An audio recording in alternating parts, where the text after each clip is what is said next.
Okay, so here is the posterior view of the larynx.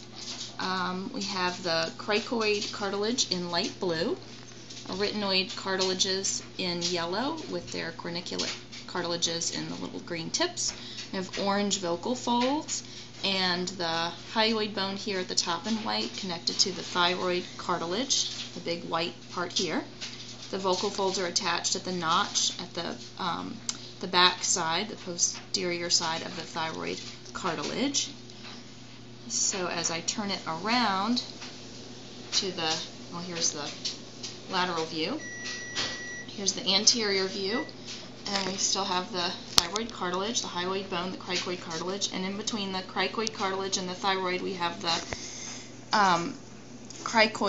cricothyroid muscles, the pars recta going right in the middle, and the pars oblique in the red kind of going diagonally.